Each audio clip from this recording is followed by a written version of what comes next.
Scott Gagner. That's called Year at a Glance.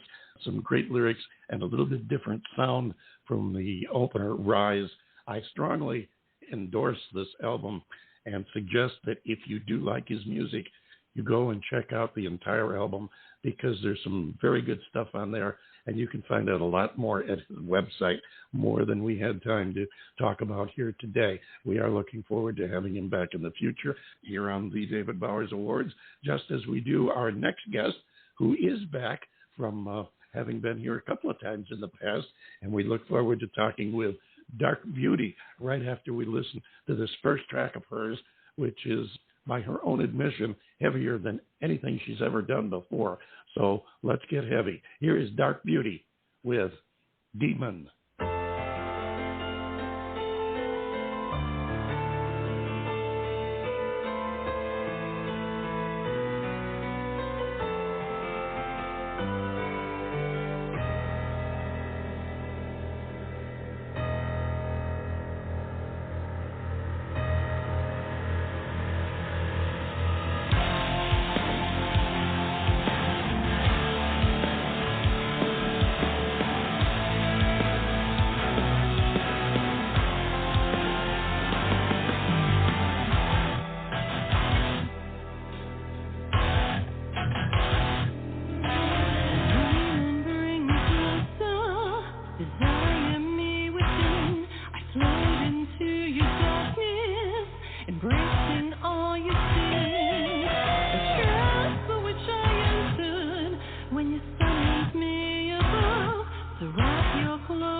That's Dark Beauty. And here to talk with us right now is the beauty herself, Liz, and her lead guitarist, Brian. Hello, folks. Welcome aboard. Well, hello to you, and thank you so much for having us here. And yes, I'm sitting here with Brian, who is our lead guitarist, and he's also my husband and my co-writer. Well, that makes for a strong combination right there. We're so happy to have you both here with us today. I know, Liz, you've been on the show a couple of times in the past. Brian, welcome aboard on your first visit. Well, thank you, sir. It is an honor to be a part of the David Bowers Awards. Well, it's our honor to have you both here, and I wasn't aware of the marital connection. I obviously knew that you were guitarist for Dark Beauty, but I didn't know that you were both, that closely involved. That's good to know. And congratulations to both of you, by the way.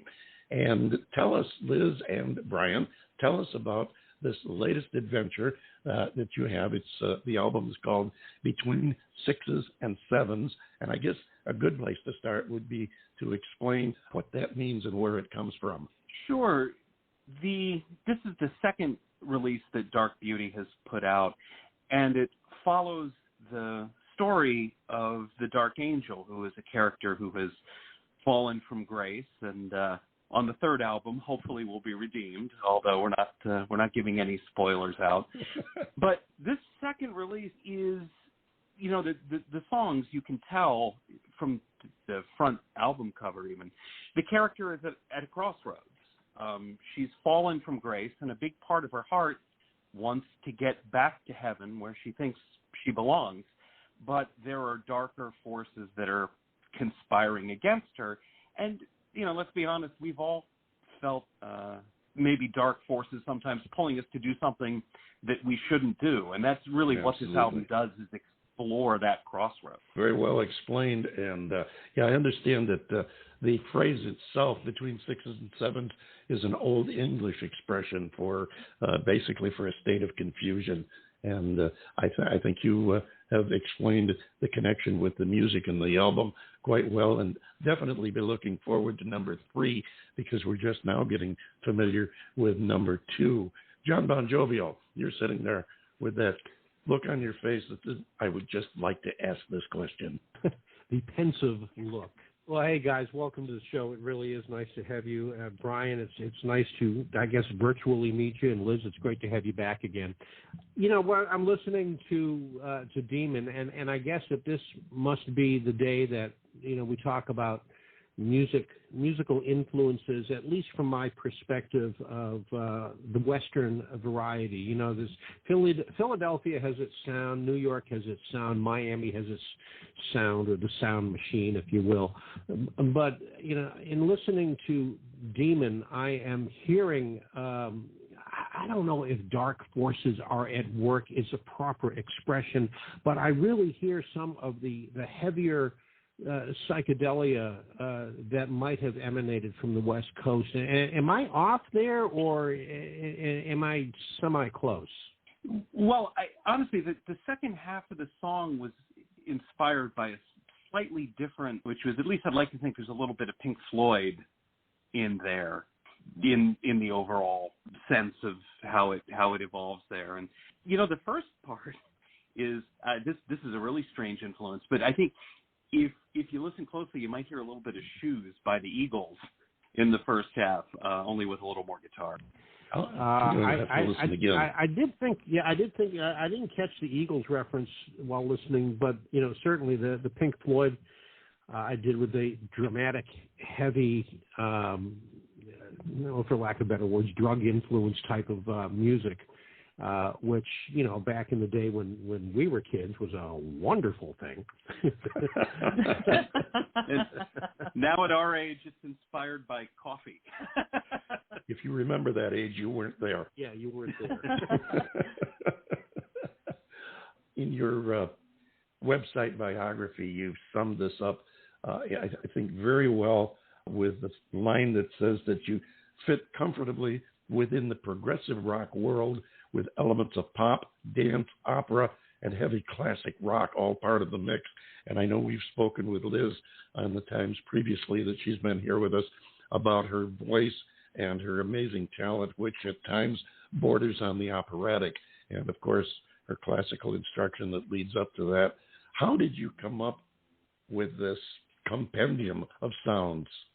I think the combination of the two of us really brings this, especially in the second album, and the first album as well, but it really takes us to a very heavy place, mixing both classical and rock, and that's definitely Brian's influence coming in on the other side, because I have a tendency, when I write, I'm basically writing, I write the lyrics, and then I'm sort of just kind of humming this melody that comes to me. I just sort of let it come to me, and then there is no instrument behind me at this point when I'm writing. I don't have anything that I'm being influenced by, and I sort of just let the vocals kind of just, you know, if I hear a melody, I just kind of let it take me. And then when I sort of have something that I feel is worth presenting, I'll say, okay, Brian, here's what I have. What do you think? And then he starts to bring in his mix of inspirations and all of it from, he's got a very eclectic background. He's played jazz and rock and fusion and all kinds of stuff. So he's definitely bringing the heavier side. So really the combination of both of us coming together with two different points of view on the music. Liz always brings in the melodies to the songs, like she says, but those obviously will inform what the chord progressions are, and a lot of the complexity of the songs is based around the melodies that she brings in.